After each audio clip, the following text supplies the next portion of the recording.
about how they're claiming that this election isn't a valid election because of Russia and interference and so forth.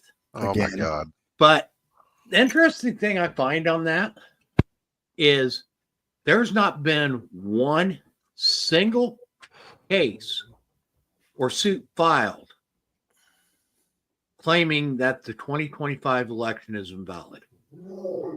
Not one single suit. Well, of course it's not, because didn't the Democrats in 2020 and 2022 fix everything so that every election is now the most secure election that ever existed? And they changed the laws, they changed the regulations, they changed the way that we vote. They fixed it all. So how can they now say that the very system they put in place is now somehow corrupt? Yeah. It's their system. And like Well, I said, there hasn't been one single suit filed. There hasn't been They're claiming that supposedly there were a lot of votes that just went up and went missing, and this, that, and the other. Well, right at the beginning there, they were talking about how the drop in the number of votes between the 20. Okay, so it was 2020. So the 81 million votes right at the beginning there, where they were talking about the loss of the 15 million votes or whatever. That took up all of like the first week after the election, and then it dropped. It disappeared. The whole discussion of it just disappeared. It had to, because it was being brought up that the 2024 election was more like every other election. Up and until the 2020 election was the outlier. Right. So if they kept reiterating that, it was going to draw too much attention on the 2020 election, and they couldn't have that. No, but then about three weeks after that, so after that 1 week when they were talking about the 15 million votes, then they were talking about, especially Jamie Raskin, Representative Raskin was talking about how they were going to file two sets of electors. And they were gonna have a blood sport in the Senate to fight over which electors were going to be certified. Actually, it wasn't Raskin who did that. That was out of Tennessee, and Wiley. What was Wiley's? North Carolina. North Carolina. I forget the representative's last name. Wiley. He actually put forth the idea that the Democrats were going to have an entire shadow government. So every position filled by a Republican would have a counterpart purely on the Democratic side to do international politics, to respond to all of the government issues and decisions, which is the building block of an insurrection.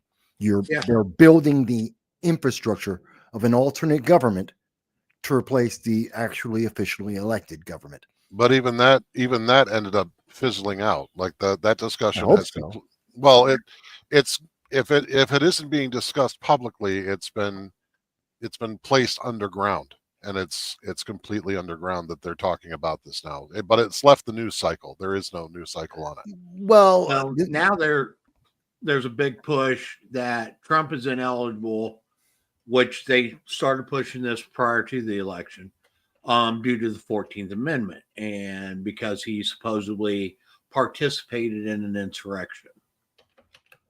Except there has been no due process involved with any insurrection charges whatsoever.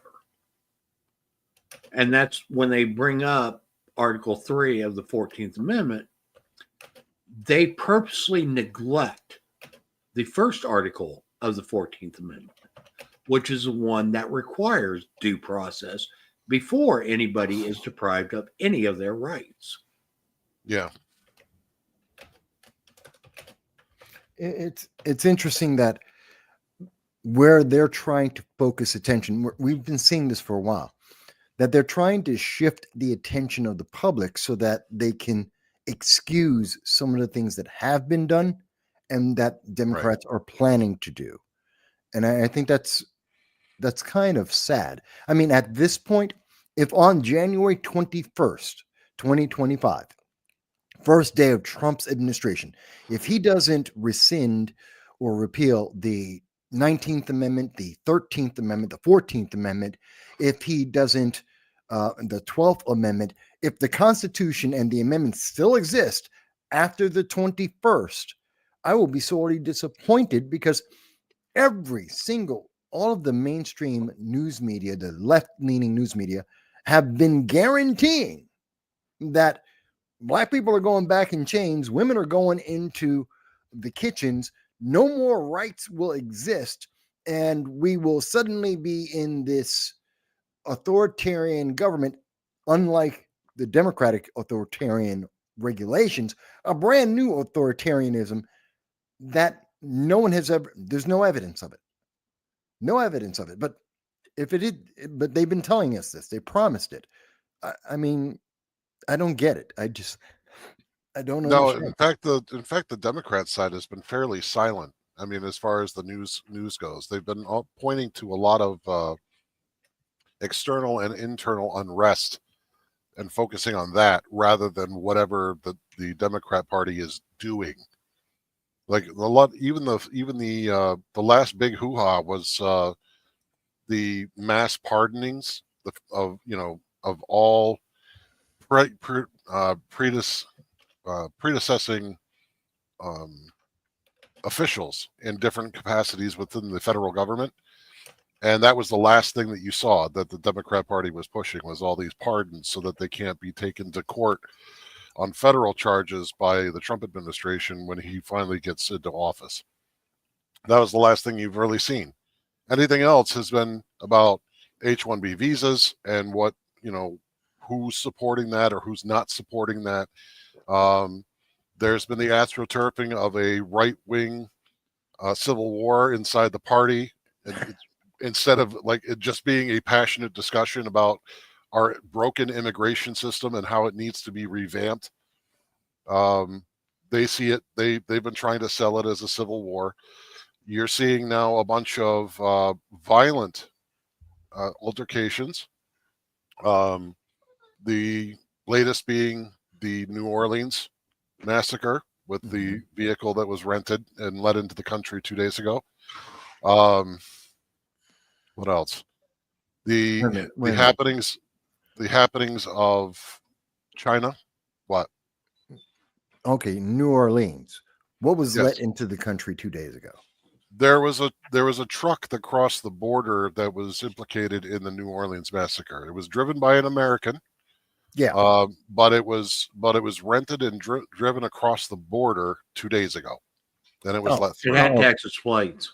Yeah, it did have Texas plates. It was a Texas registered vehicle, but the person who drove it was an American with an ISIS. But it seems there's an ISIS flag in there in the vehicle, as reported by CNN most recently. Reported that they had the ISIS flag and some of the problems with the driver. The cursory information about the driver is that he's former military and that he was actually turned in to the army, his army COC for radicalization. And they have been they upplayed the fact that he was in the army. They downplayed his radicalization and or even mention of the radicalization. Like CNN doesn't even mention it at all. It's they're trying to hide that and to minimize the fact that it's terrorism in the United States, radicals in the United States, rather than and try and make it out to be, well, it's the army, it's an army issue. No, it's like the Fort Hood shooting. Right. That wasn't about the U.S. Army. That was about a radical with very extremist religious ideology that attacked American citizens. It was terrorism. Just like this one. Yeah, and just like that too, it can also be pointed to the Biden administration's handling of their higher military authorities who didn't want to touch this guy, because they were afraid that it was going to be a big DEI case. Well, that's related breaking. What's that? I got some related breaking on this too. Has anybody seen anything on this? What, Yeah. the Las Vegas Cybertruck? Yeah. Yeah. Yeah, supposedly it was carrying a large amount of fireworks. Fireworks and either liquid gas or gas containers, which might have been for a grill. They're not quite sure. And some other materials in there. It's unclear if it was a firework that went off accidentally and because of all the things in it, it blew up, or if it was done on purpose to be a terror attack and it just wasn't a very effective one. Yeah. There is a body in the car, unknown if it's male or female, because when an electric vehicle goes up in flames, it incinerates, literally incinerates the body. So there's no way to tell. Yeah, it burns at like 3,200 degrees Fahrenheit. Yeah, it's like cremation. So that was a cremation. So they have no idea right now. They believe there was a male driver an hour earlier. And then just seconds before the vehicle blew up, that driver returned to in front of the Trump Tower. So there's a couple of questions because obviously it's a Cybertruck, Tesla, Elon Musk in front of Trump Tower, the Trump Hotel in Las Vegas, Trump administration. So you've got that event, but I don't think that's necessarily my theory is Democrats have so demonized being white, being Republican, being make America great again. They have so demonized it, and they have so minimized our laws. I mean, bail reform, the revolving door, people because of DEI, diversity, equity, inclusion. Because of that, they have minimized the charges or eliminated many charges. You know, the $1,000 shoplifting spree, which changed now as of January 1st. It's now reduced, as some people are being surprised and finding out in California. But and it's been classified as a felony now. Yeah, it always was, but it used to be, and then they changed the laws. But the thing is that they've created this environment and this understanding that the law either doesn't exist or is only applicable to a specific type of person, usually being white, Republican, and MAGA. They get punished, and everyone else gets to, illegal aliens get to cross the borders. They get hotels. Black people get minimum sentences or revolving doors, usually even with repeat violent offenders. And they demonize people like Daniel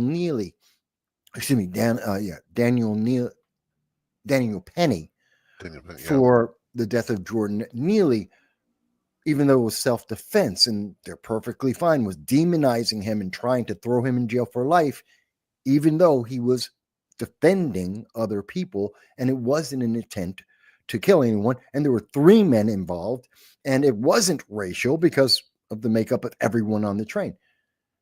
So when you put that environment out there where laws no longer matter, and the rule of law is subjective, why are criminals going to care? Yeah. Why are criminals going to even bother trying to minimize their crimes? And those individuals who are radicalized, the BLMs, the terrorist leaning individuals, why wouldn't they act out? They have no fear. There's no fear of retribution. That makes sense? Yeah. Well, it makes sense, and the fact that they're radicalized enough where they don't fear even death. I mean, they fully expect not to be able to breathe another day after something like that. So that's just part of, their mission. Well, so not all of them. I mean, we can't say that. Like the guy who pushed a man in front of the 1 train in New York City yesterday, and the man survived. Luckily, the guy lived, which is really rare when you get pushed in front of a subway car. but he just walked past and just pushed the guy as the train was coming. No connection, doesn't know him. The only thing it seems to be evil white guy, Midtown Manhattan, black guy. Well, what do we do with evil white people? Because they're all evil and they're all white. So just throw them in front of a train. I didn't hear about that. Does that happen? That happened today? That happened yesterday. Yesterday at about 12:30 in the afternoon, as I recall. And at the same time that we have Kathy Hochul taking selfies, she's doing a photo op of her taking a selfie saying the subways have never been safer. Meanwhile, people have been stabbed, they got shot, they got burned alive. There was another attempt to burn someone alive on the subway, and this guy get thrown under a train. Yeah, that was all in 1 week. And that's that's the funny thing is I was actually watching, I think it was John Cassius or Cash John or something like that. I'll have to look at my Twitter feed again. I already posted it, but this guy, he's been following the subway issue down in New York and with the postings of the National Guard and everything. And he said, once you get past the security checkpoints, which are, they're searching people and they're doing illegal search and seizure, but they're also just letting people through. Once you get past those security checkpoints, there is no one riding the train with you that is in a law enforcement capacity. You are on your own. So it's easy for somebody to just go through, wait around on a platform, and then if they're intent on committing a crime, they're going to commit the crime when there's nobody around that's law enforcement related. And even if there are, once you get to the next platform, even then you're not helped out, because what did they do for the lady that was on fire? You're watching these policemen go back and forth, and they're looking at it going, oh man, I don't want to touch that. And they're waiting for backup. It's like, put the woman out. There are fire extinguishers right on the train. But nobody wants to intervene because they don't want to get slapped with some sort of lawsuit. They don't want to be the next Dan Penny. Right. And it's just sad. It's a sad state of affairs. And it's one of the things that really bothers me is the fact that we have the right to self-defense and to come to the defense of others. But we can't exercise it because the legal ramifications of that are enough to scare people into not doing it. Well, that's just it. Okay. You always had the civil threat there, where if you used a firearm for defense, right, in a manner that was inconsistent with somebody else's rights, you could be sued for wrongful death or whatever. Right.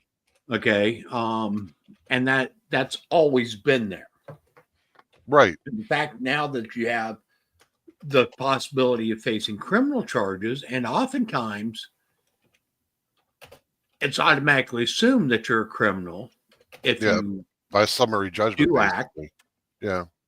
Until it's proven that you're not.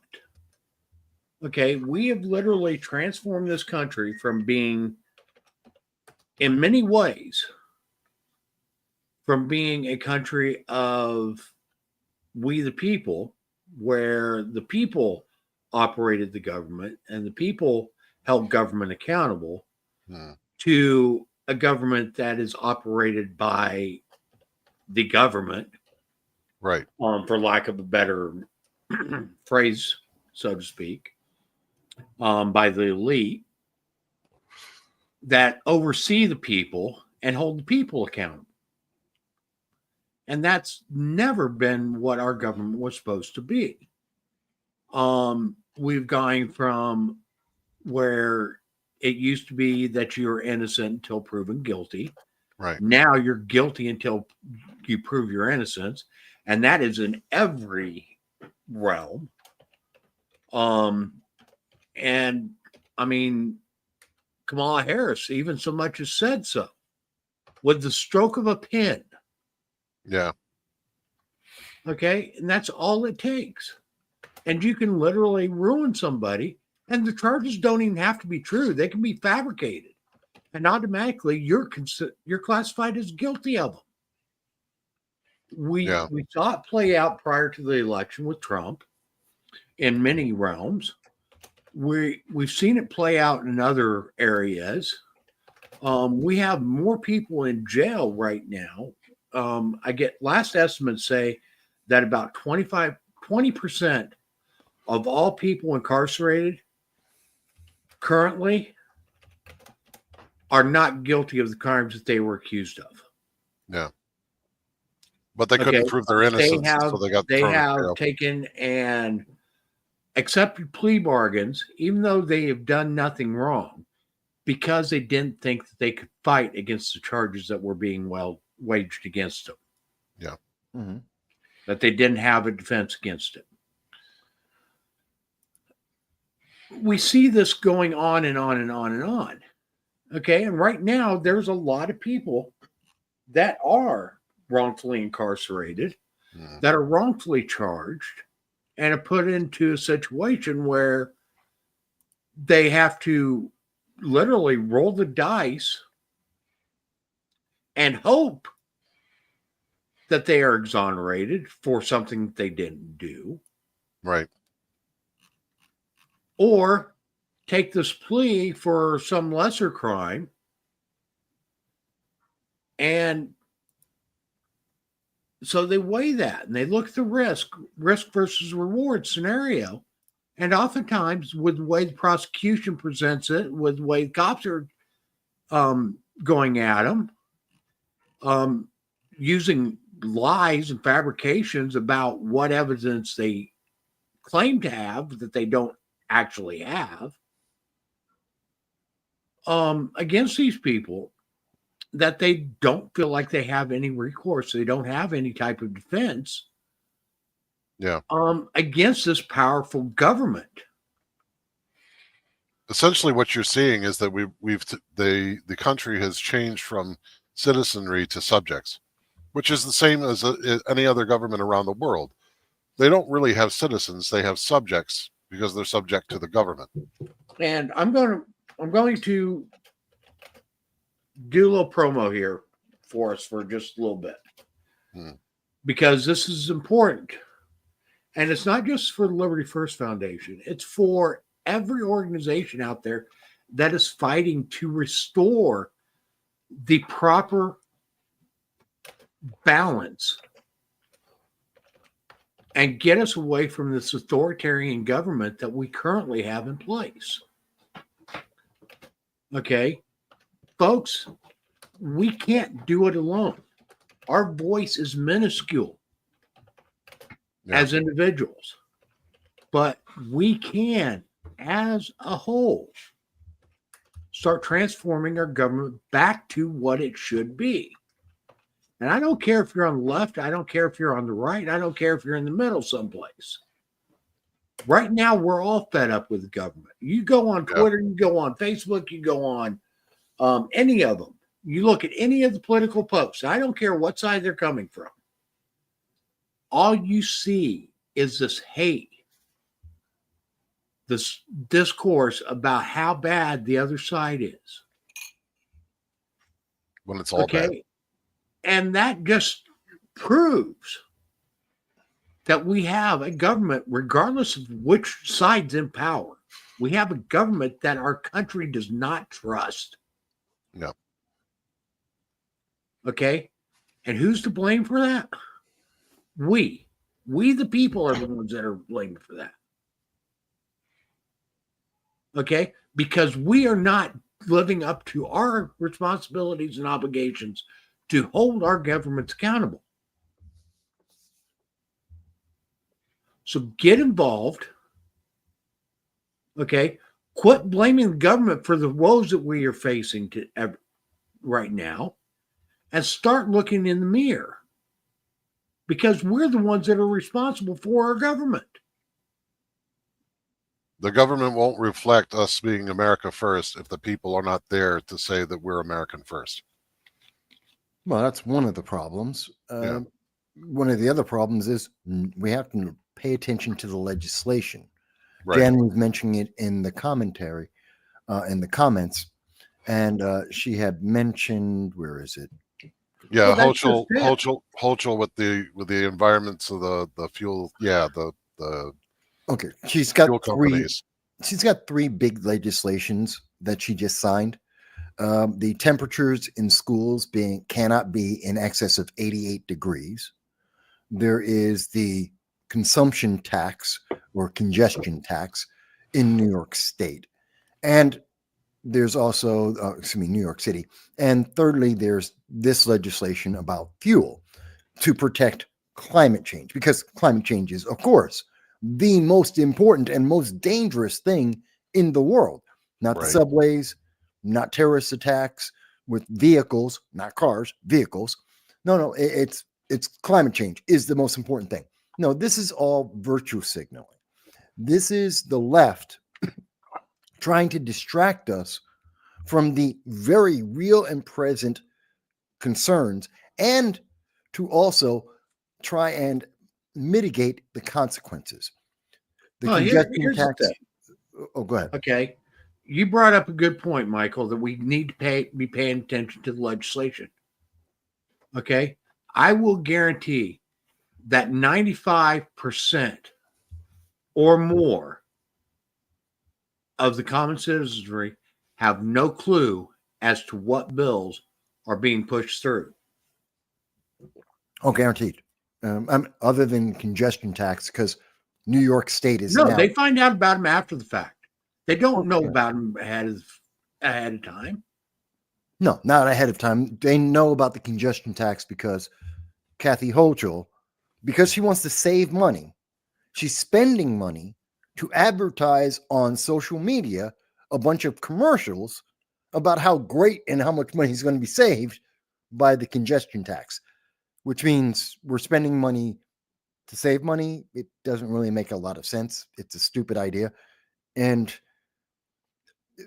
I'll give it, here's the consequence. Here's the thing that people don't think of.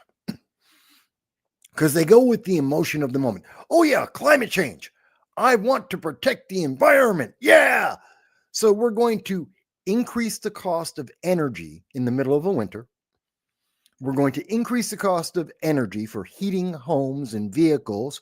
And we're going to increase congestion, traffic, people traveling around. We're going to increase those costs.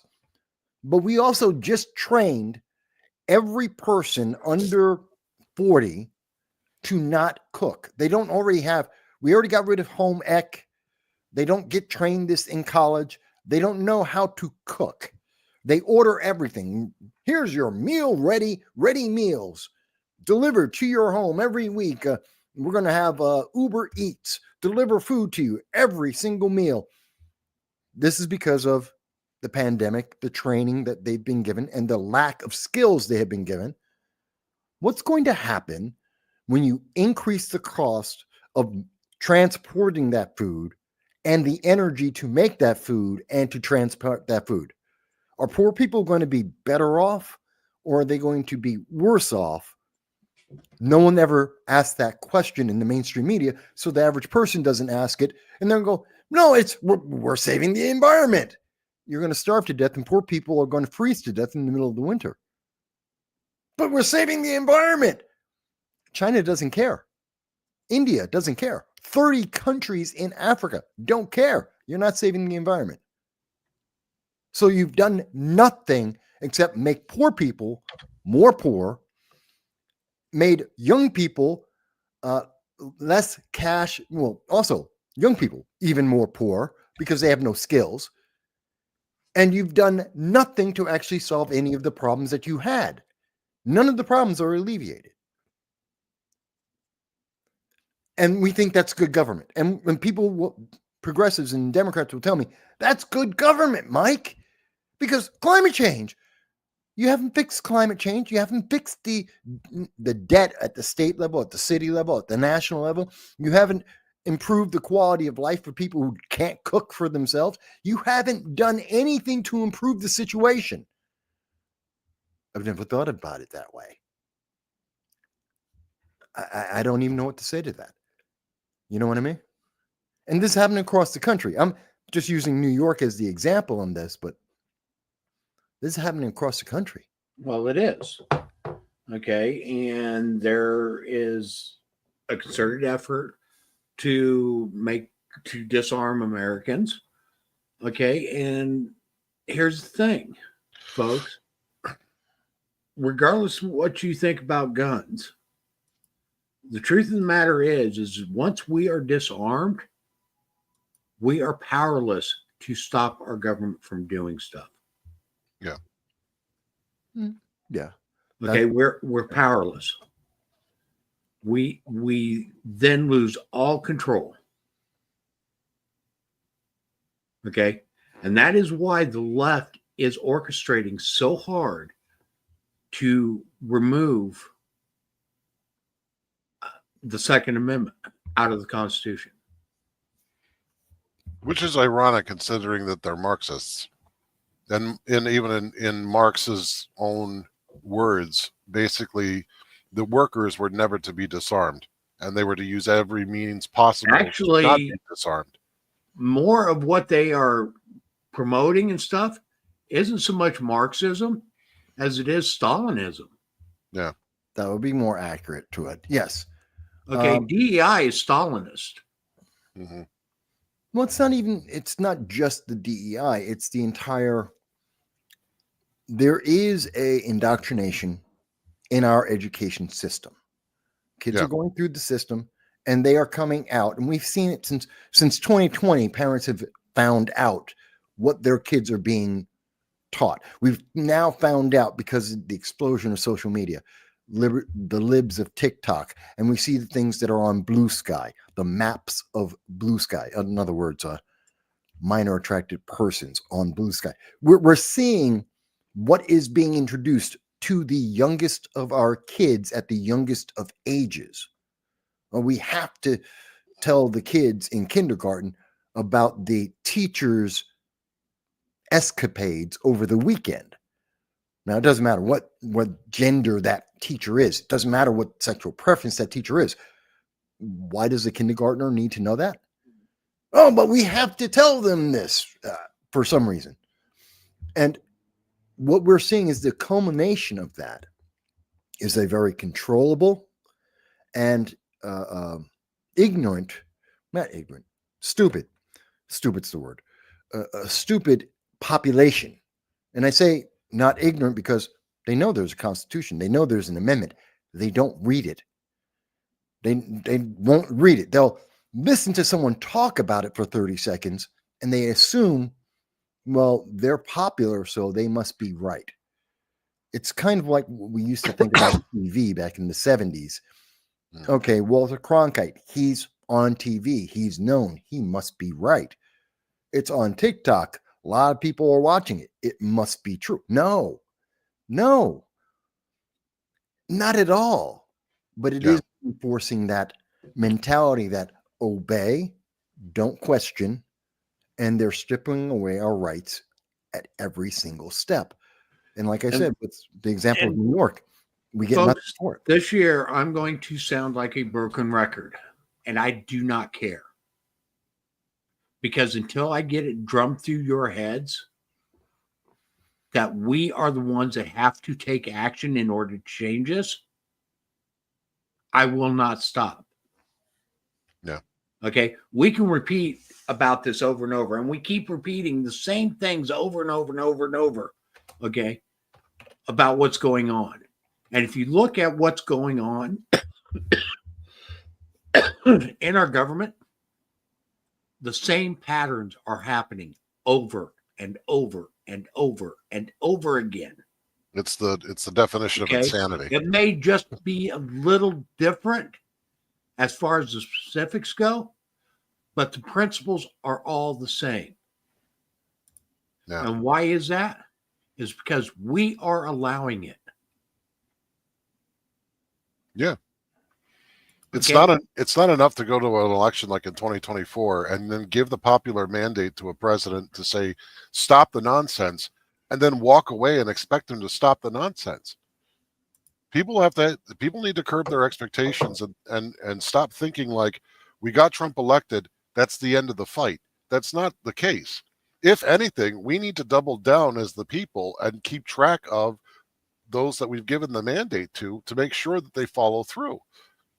That's our job as citizens. And elections only go so far. Right. Folks. And Michael, you probably know this number already. I haven't researched it yet. How many incumbents, what's the percentage of incumbents that were reelected this year? I don't have the exact number. It's the normal number is about 80 to 88% of incumbents will be reelected every year. And I know the overwhelming majority of everyone in 2024, the majority were reelected. Yeah. Overwhelmingly. So right there says that we, the people, aren't even doing our job when it comes to election time. Because we keep voting in the same idiots term after term after term after term. Because they either have an R or a D behind their name. There was something that came up on Twitter the other day that was asking about term limits. They wanted to see if they could legislate term limits into some of these things or change them. And I was like, in the absence of the people actually imposing term limits by voting, then yeah, you probably would need legislation for it. But what's the ideal? The ideal is that the people pay enough attention. It won't change a damn thing. No, but what I'm saying is when somebody gets to the end of their term, okay, bumps up against their term limit, the people are going to vote in the next person that their party puts in front of them. And it's going to be the same thing happening over. This is actually worse than I thought. I just double checked the news on it. Now, this is coming from opensecrets.org. They are a truly independent source of just data about money and money in politics and election data. So this is a credible source internationally. According to their November 6, 2024 update, 2:30 Eastern Standard Time, there was a 98.5% re-election rate for the House. Jesus. In 2024. And for the Senate, there was a 90.9% re-election rate for the Senate. So we're talking, I was thinking 88%. We were far above the average in 2024. It is in the 90, we're talking about between the two, that would be about 95%, maybe even a little bit higher. We're really holding our government accountable, folks. Yeah. So that's abysmal. Yeah. We're really holding our government accountable. Well, it tells you why nothing's changed. Why the pattern of things falling apart continues to fall apart. You got the same people who made the bad decision in 2023, 2022. Keep going back. They've been there. Half of them have been there for at least 2 decades. They're the ones who created all the problems. And are we surprised when you reelect them, they still don't have any of the solutions? And Joel makes a good point, and he says the worst election statistic is the number of unopposed candidates who ran and, of course, won. And that's the other thing, is that we as citizens, if we are going to be active, have to put ourselves have to be able to count among our number people who are willing to step up and be civil servants to oust these other people. If you don't field opposition, then your silence is basically acquiescence. You're saying, yes, okay, whatever, the same person that screwed up my life last term can go ahead and have another term, because I'm not gonna run to oppose them. The system has become so predatory that no one wants the headache of having to go in there and clean it up. Now, can I fault them for that? Yes. But at the same time, I understand why many people don't, because they don't feel like they have the backing to be able to do it. And those that do challenge very often lose, because the machinery does not give them a fair shake when it comes to running. And they can't overcome the obstacles. True. Okay, but here's the thing. We go in every 2 years and we pull the levers or make our little mark on the tablet or push the button or whatever. Okay? Nobody forces us to do that. Nobody forces which buttons we push or any of that. Right. But the thing is how many of those incumbents were primary? Right. That's the first problem. Okay? I don't care who it is. Every person should be primaried. Yeah. Okay? That's where we fall down, is we don't force that. Yeah, that's Okay? one, The next that's one of thing our is main tools is primary. we have convinced ourselves that we can't have more than 2 parties in this country because we're too afraid of, quote unquote, splitting the vote. Well, folks, if you I never that, liked the party you need system. to do the next thing. I never liked the party system at all. That there be a primary for every race, for every candidate. Okay. Well, when Mike wrote that election legislation for New York, remember that legislation that Voss wrote? I remember. And that was where if you were able to garner 10% of your constituency, wasn't it? 10%, you could hold that would be your primary. Basically, you would be that candidate would then be entered into the debates, and then would be a viable candidate on the ballot. No party has to be involved on this. Is if anybody can get enough support, they should be put on the ballot, period. Yeah. It's straightforward. There's no hoops. The only hoop you have to get rid of the primary system and put everybody on the ballot. Yeah. One moment, guys. There is breaking news. I did see this was mentioned in the chat, and I just was double checking about it. And I think it should be mentioned because we're talking about how our culture is breaking down. We're talking about people not paying attention. Laws no longer have the weight that they should. And people are just assuming that elected person will take care of everything. And when they say we're safe and it's good, it must be good. That's not the reality. And there is now news, and I now have been able to confirm it on a couple of different spots. So first, let me just show you that this is confirmed. This is the rumor that was out there. This is off of Facebook. This is coming from Las Vegas locally, that there is a hostage situation in Las Vegas right now, as of approximately 20 minutes ago. But that isn't the final thing. There is another. Where is it? Is it related to the Cybertruck? No. Okay. Well, at least we don't think so at this moment. Again, it's ongoing. It is current, and a far better source right now. There we go. This is being confirmed by the Gateway Pundit. Now they are, yes, many people say, well, Mike, they're right-leaning. Doesn't matter. They are accurate no matter how they may write. You may not like the way they write the article. The news itself is factual. They are confirming. And this isn't a right or a left thing. It's an active situation. Yeah, but that's the excuse you'll often hear is, oh, well, it's just you're going to a source that's on the right. So, it can't be true. No, it is true. And I have been looking for multiple sources right now. It is very difficult. It is ongoing. So a lot of news media haven't looked at this yet. So it's still coming out. But what we understand at this moment is this individual.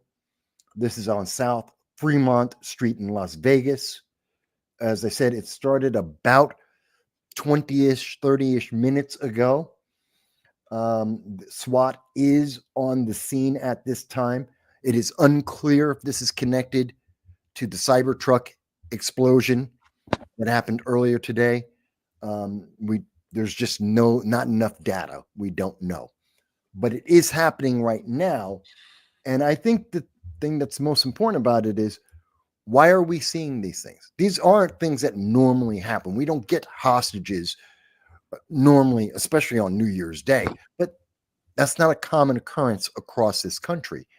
We don't normally get explosions in front of hotels on New Year's Day, but in general across this country, we are starting to see a trend, and this trend is very specific.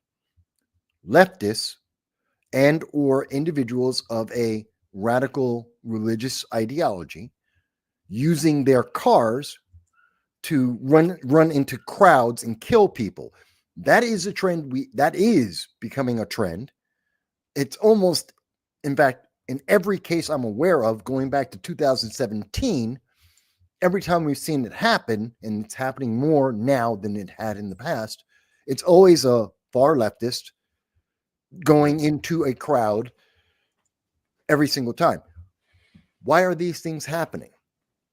Because our society is falling apart. When we don't have laws that mean what the laws say, when we don't have politicians that we believe in and trust, when we have news media that lie to people's faces for 4 years, it's now come out that the first day, January 21st, 2021, Joe Biden was mentally incapable of holding the job of president. We know this now. It's come out in the New York Times. White House aides have now admitted, for all 4 years, Joe Biden has been incapable of doing the job. They've been lying to our face every day.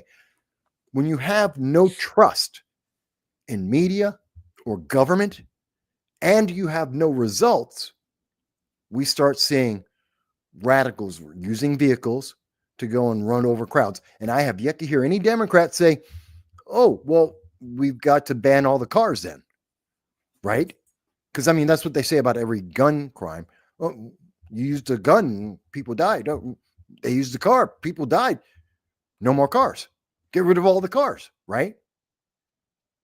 Oh, no, but we have a right to that. Can't do that. The system makes no sense anymore. It's incredible. I don't understand.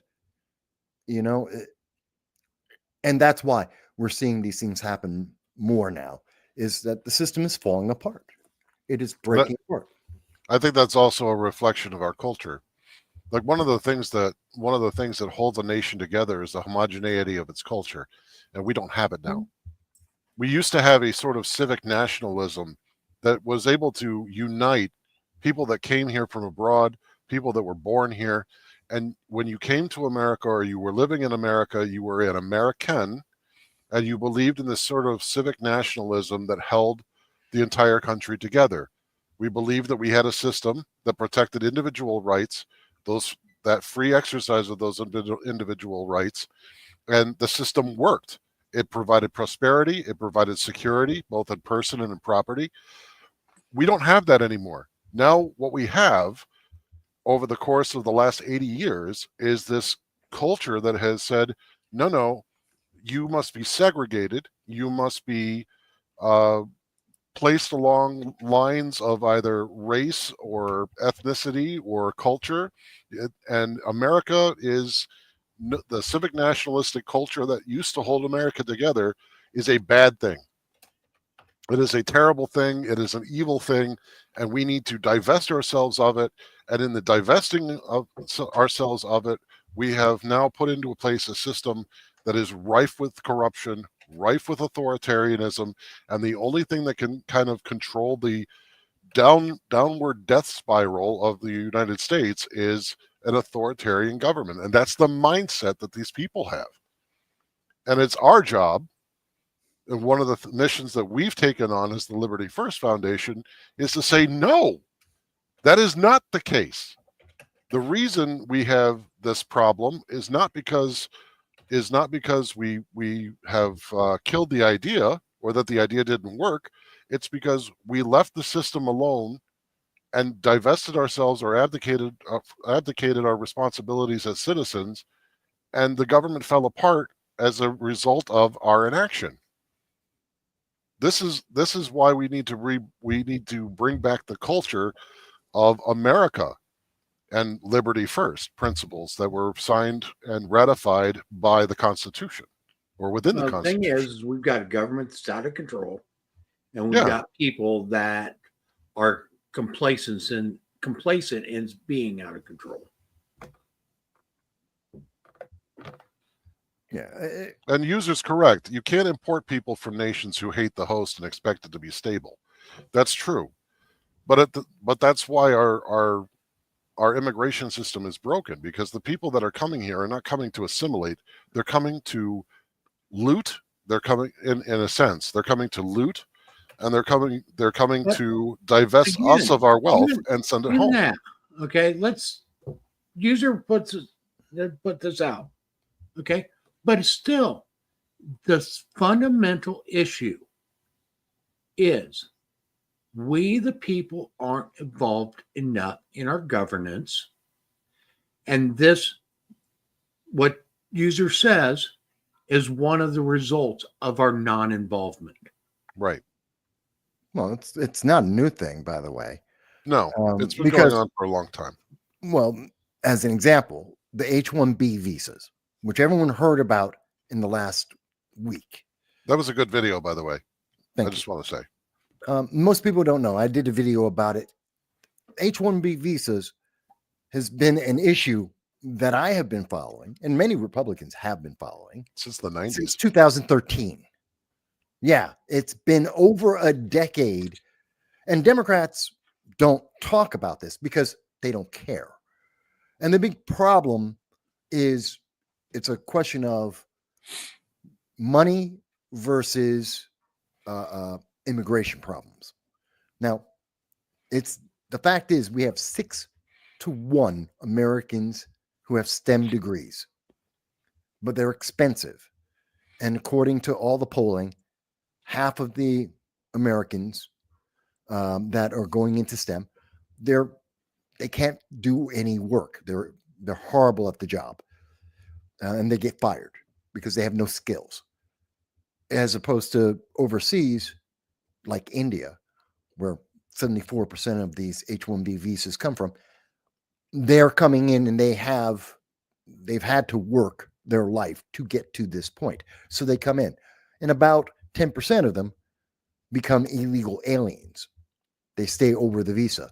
So this is what we're being told is the radical civil war within the Republican Party. This is a conversation we've been having since 2013.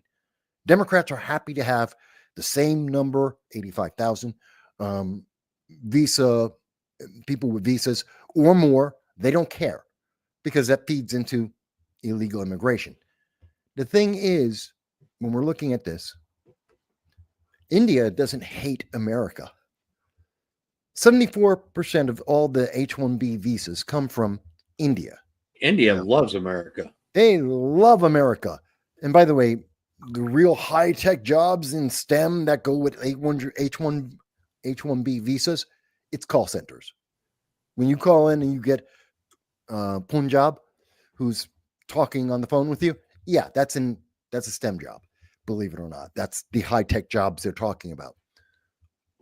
But they don't hate America. They come, and even when they're illegal aliens, they come, they stay, they generally build in businesses. They're not part of the high crime rate. We get people from Angola, we get people from the Middle East, we get people from Venezuela. Yeah, they're the problem, and they hate America.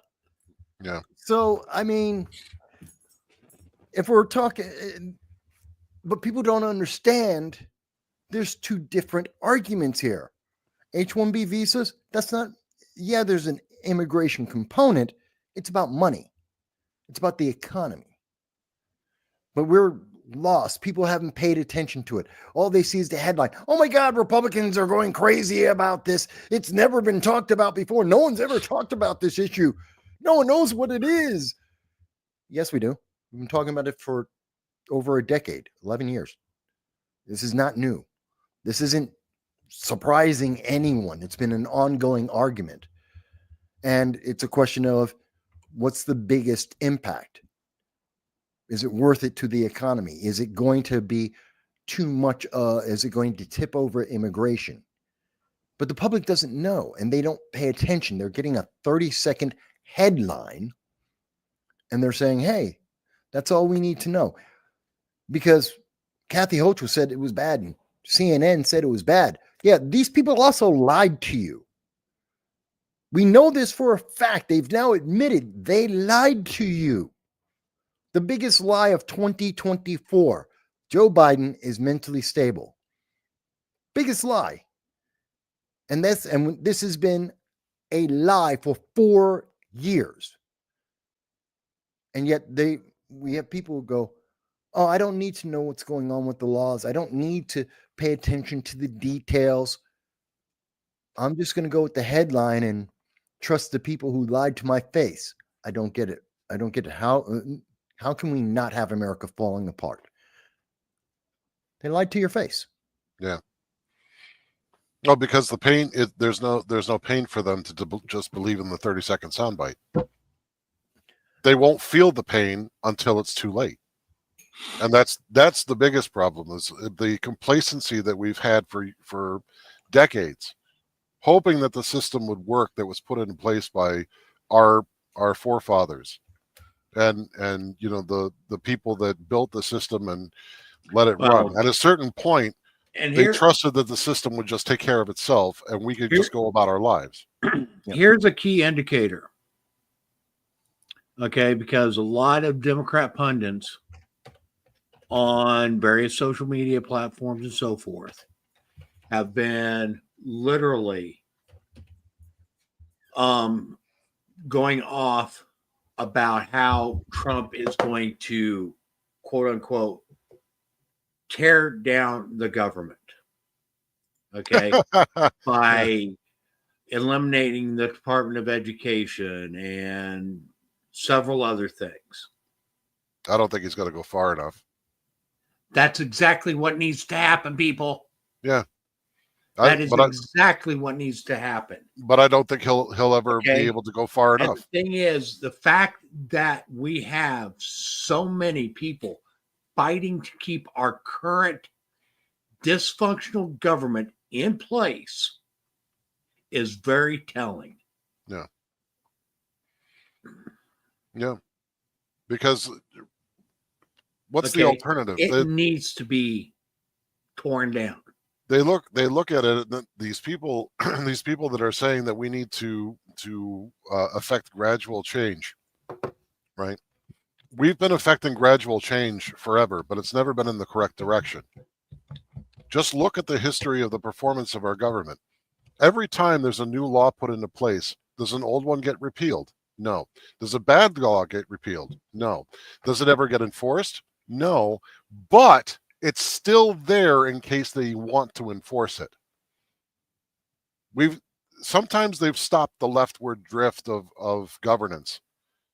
And this goes with whoever's in Congress at the time. Sometimes our representatives will get a reprieve of a couple of years where the leftward drift towards leftist authoritarianism will be slowed down to a small crawl. But there's never been a time where we have ever gained ground back towards some semblance of normalcy in the center. Not even to the right, just to the center. The closest we ever came was maybe in Reagan's years, and that was very brief. That was first term Reagan, not second term. And in 2016 with Trump, when he put into the effect, well, if you're going to make a new regulation, you have to remove 5. That was an excellent step. People don't remember that, but Trump made it a thing where these bureaucrats who were making regulations, if you were going to put in a new regulation, you had to remove 5 old ones. So this type of deregulation and taking and cutting down on bureaucratic crap and bloat and getting rid of bad law should be the focus of this administration for the next 2 years. And that's going to cause a lot of waves. And I don't think he's going to have the support to do that, because it's going to cause a lot of upheaval. People have gotten so used to that kind of regulatory authority, they're not going to know what to do with themselves without it. I have up on the screen the Declaration of Independence. Okay. Mm-hmm. Put forth by the Second Continental Congress, July 4th, 1776. It was actually ratified in the Congress on July 2nd, 1776. Right. Okay. The first paragraph. When in the course of human events it becomes necessary for one people to dissolve the political bands which have connected them with another, and to assume among the powers of the earth the separate and equal station to which the laws of nature and of nature's God entitle them, a decent respect to the opinions of mankind requires that they should declare the causes which impel them to the separation. Right. We hold these truths to be self-evident, that all men are created equal and that they are endowed by their Creator with certain unalienable rights, that among these are life, liberty, and the pursuit of happiness, that to secure these rights, governments are instituted amongst men, deriving their just powers from the consent of the governed. Right. That when any form of government becomes destructive to these ends, it is the right of the people to alter or to abolish it. Yes. And to institute a new government, laying its foundation on such principles as organizing its powers in such form that they shall seem most likely to affect their safety and happiness. Prudence indeed will dictate that governments long established should not be changed for light and transient causes. Right. And these are not light and transient causes for which we are asking the government to be dismantled. Okay. Your rights are being trampled. And I think it was Josie from the Redheaded Libertarian. She's had a running thread for the last year and a half, maybe 2 years, where she takes each of the abuses that were in the Declaration of Independence, and she gives examples and shows receipts for every single abuse in the Declaration of Independence that our government has been perpetrating on the American people for the last 60 years. Now, right there, our country was founded on the principle that government is operated by the consent of the people. And right. Even when we were under monarchies and even an authoritarian government gets its powers by the consent of the people. Now, they may coerce that consent or whatever, but still, they cannot remain in power without the consent of the people. The very things that are going on in this country today, being instituted by our government today, is with our consent. Now, you may say, well, I didn't say that I consented to that. Right. Did you say you opposed it? Did you say that you opposed it in any form other than just saying to somebody else, well, I don't agree with that? Did you tell your elected representatives that you did not like that piece of legislation? Yeah. Did you act to get that legislation stopped before it even went to a vote? Yeah. In whatever legislature it was in. If you didn't do that, then you consented. Right. Well, that's like I was saying earlier in the stream, is your silence is acquiescence. You're ignoring what your representatives are doing is basically confirming that the representatives are free to go ahead with whatever it is they're planning. If you allow it to happen and continue to allow it to happen, you are consenting. Right. And we are consenting to our government that they are doing a fine and wonderful job. Consenting by absentia. Is Because really what it we is. are not stepping up and saying, hey, you can't do that. Hey, we don't like that. Hey, stop. Yeah. Until we start doing that as a nation, as a people, as United States citizens, as Americans, we are consenting. And you do see some pushback. I'm not going to say that there isn't. Like social media has become a prime ground for real-time dissension when it comes to bad policy or bad legislation. But complaining about it on social media is not the same as collecting 50 of your like-minded constituents, going down to your representative's office and sitting in his lobby until he pays attention to you. It's not the same. It's not the same as going to your town council meeting, right, and saying, hey, what the hell are you guys thinking? It's not the same as going to your school board meetings and saying, you're teaching my kids what? Right. Okay. And you're there not is doing that. You are consenting. And there will be consequences for that. Like the government doesn't like, just like, because it's made of people and people don't like being told what to do. You're going to have the consequence where the government is going to utilize every resource at its disposal to chill the effect of your dissension. You're going to go to that student, that high school board meeting. You're going to bring the argument forward on the floor, and there's a very real possibility that you'll be escorted out by the sheriff. There's a very real possibility that you'll have a knock on the door. There's a very real possibility that you are going to put your livelihood at risk because you want to know dissent. something? Every time that happens, that's a good thing because it builds support for you. Right. Because you are the underdog and they are the big bad bully. Yep. And there's nothing that Americans hate worse than a bully. Okay. So start standing up for your rights. Start standing up. Start fulfilling your obligation as citizens of the United States. Step up to your civic responsibilities. Because, folks, we have to do that not for our generation, but for the generations that are yet to come. We were blessed when the founding generation did what they did and stood up against tyranny. We face that same crisis today, and it is up to us to stand up against it.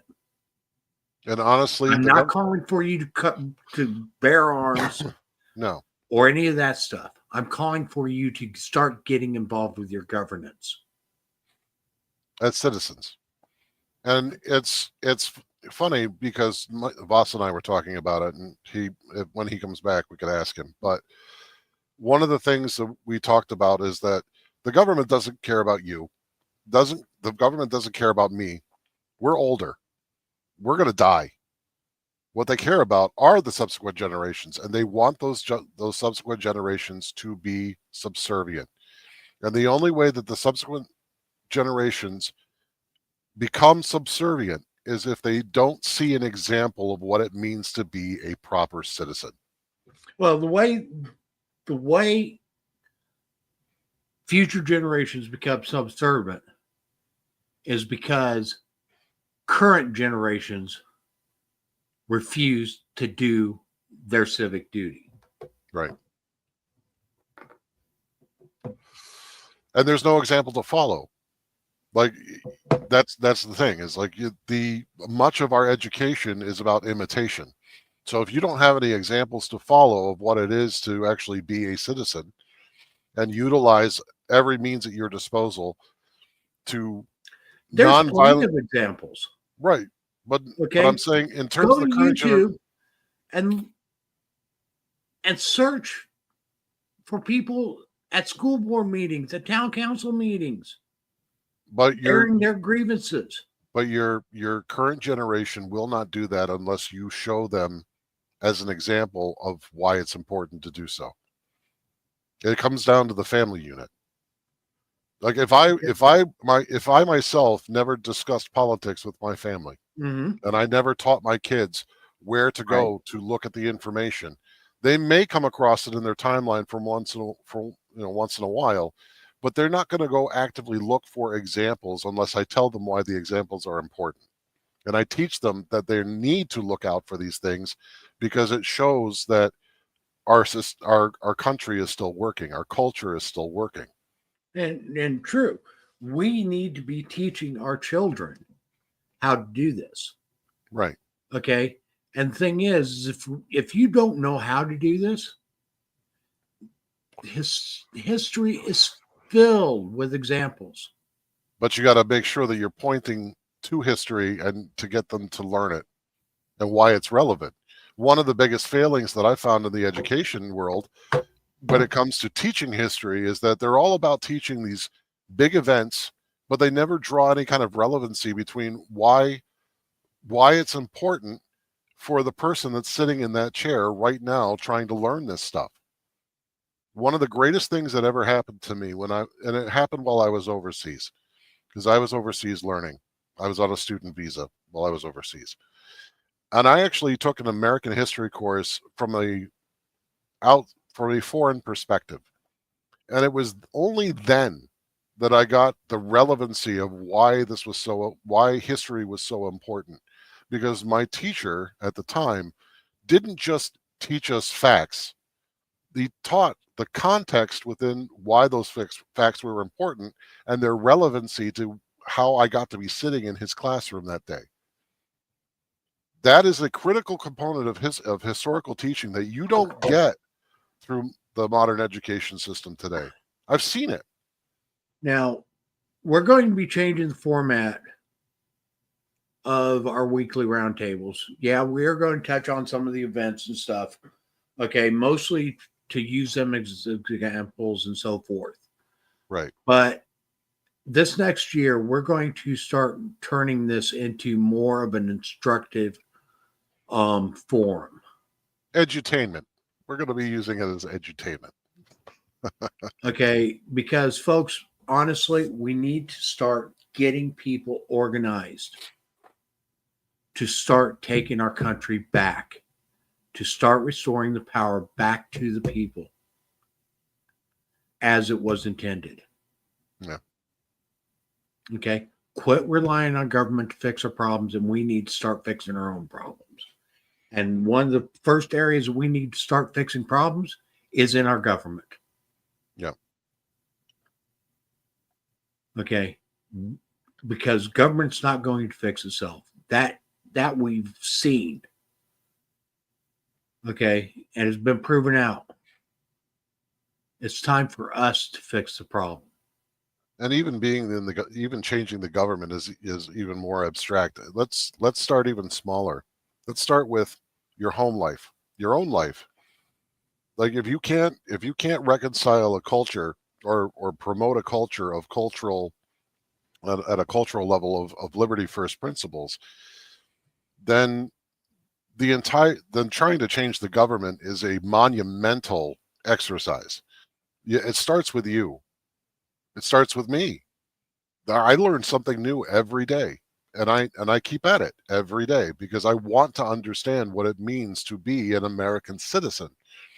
I want to know what it means I to be intentionally a liberty first principled person. Okay, and this is me. This is what I do. Okay, and I don't expect anybody else to do it. But I'm just going to give you an example.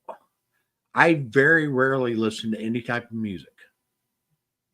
Okay, when I'm driving around in my truck, I've got an audiobook going or I've got a podcast going. Okay, and 9 times out of 10, it is something about the early history of the United States. Yeah. Okay. So I am learning about the context. I'm learning about what was going on. I'm learning about what set the stage to bring about the government that we have. Mhm. I'm also learning about what's happened since then to get us to the point where we're at now. Right. Okay. And folks, that's where we need to start looking. Okay. We need to start understanding what happened from between 1776 and now. And if you look at it, and I've looked at a lot of this stuff, like I said, I've dedicated hours to it.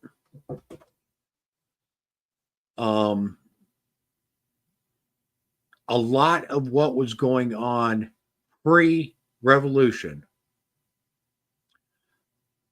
is playing out in our country today. And you can try to say that no, it's not, that it's different and this, that, and the other. Go learn for yourself. Okay? Go learn for yourself. You want to know what the tax rate that the Sons of Liberty were so upset about was? Less than 1%.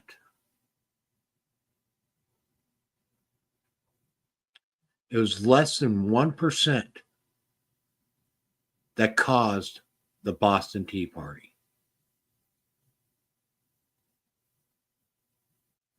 And here we are, we're talking about taxing people at 90%. Come on, folks, wake up.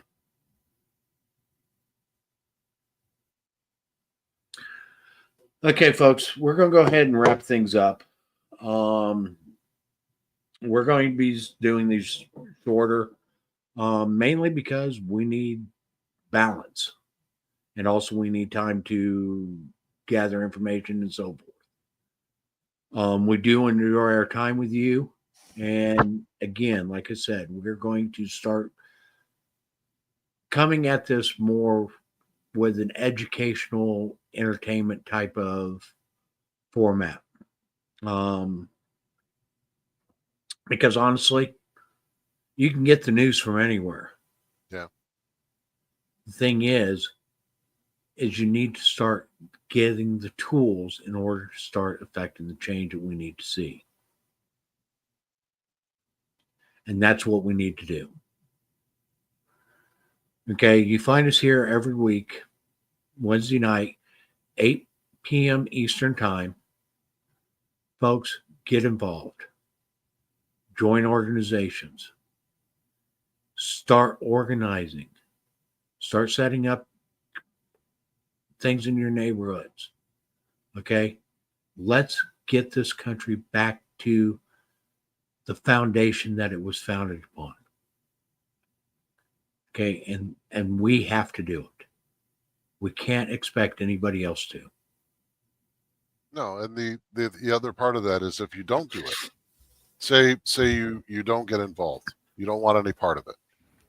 Well, then the America that was founded, the America that brought most of the known world up a peg in terms of their living situation and prosperity, that's gone. And all you're going to see is another landmass that operates just like everywhere else in the world, that will be authoritarian in nature, and we won't ever leave this planet. There will be no greater dream of reaching for the stars. There will be no expansion of humanity. What you'll basically have is feudalism returned to the face of this earth. And that's not hyperbole. That's historic. That's what we see, is that these political systems that are authoritarian in nature always return to a type of feudalism where the masses are enslaved, they're made subject to a small group, and that group becomes the new nobility and the new monarch. Well, think of it like this. We had less than 10% of our government change in 2024. Less than 10%. We showed you the numbers earlier in the show. How much change do you think is going to happen? If you didn't, and across the nation, the majority of people, regardless of whatever political preference you may have, for whatever reason, we all wanted to see change. We all looked at the last 4 years and said, this isn't where we want to go. Our government is failing us. And things that are happening in New York City and what we're seeing in Las Vegas and what we're seeing in California and Illinois, Massachusetts, we can go state by state. We are seeing that breakdown, and we didn't change the government. We have 10%. So we're going to have, going by those numbers, only 10% change, only 10% improvement. Obviously, I hope for way, way more than that. But if you're not involved, how do you expect things to change? Yep. So that's very well put, Michael. Okay, folks, we're going to go ahead. Like I said, we're going to go ahead and get off here. Join us again next week. We'll continue on with this and go into it in a lot more depth. And we have to become the change. And hopefully government's not going to do it. They've proved that. And hopefully over the course of the year, as you tune into us and we put forward the original documentation, and we will also give you the tools. We'll present you the tools to use to be that face of change. You're not going to go out there unarmed. We're not big on disarmament. We're big on arming and empowering people. We're going to give you the tools. We're going to give you the weapons to fight back. Yes. And to do so in a manner that is consistent with our principles. Yep. Yep. Okay, thank you, everybody. We'll see you again next week. 8 p.m. Eastern time. You all take care.